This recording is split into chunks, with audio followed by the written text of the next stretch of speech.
La plus récente capsule de SQTV présente des images percutantes. La vidéo présentée sous forme de vlog raconte l'intervention conjointe des patrouilleurs de la Sûreté du Québec et des paramédics afin de sauver la vie d'un homme en arrêt cardio-respiratoire. Le sergent Jean-Raphaël Drolet, responsable des capsules SQTV, a notamment participé à l'intervention. Le travail des policiers, dans ce temps-là, c'est d'assister les paramédics. On s'entend que c'est un problème médical, mais on est là, on peut aider et on va surtout faire le côté physique, c'est-à-dire le massage cardiaque. On va se relayer, policiers, un après l'autre, parce que, comme je le mentionnais, c'est quand même assez difficile physiquement.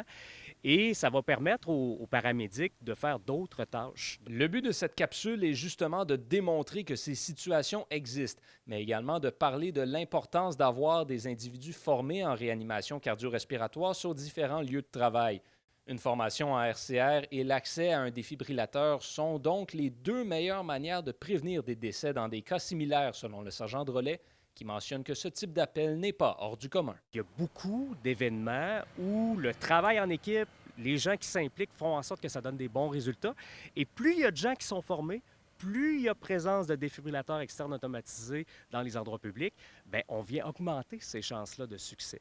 D'ailleurs, Jean-Raphaël Drolet insiste que c'est la prise en charge de l'individu par une employée du magasin où s'est produit l'incident avant l'arrivée des patrouilleurs, ainsi que le respect de la chaîne de survie qui ont fait en sorte que l'homme est en vie aujourd'hui.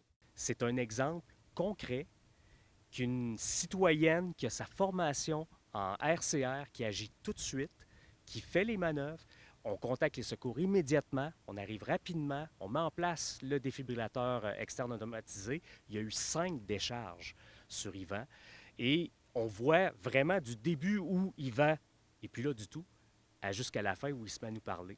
Yoann Carrière, RNC Nouvelles, Val-d'Or.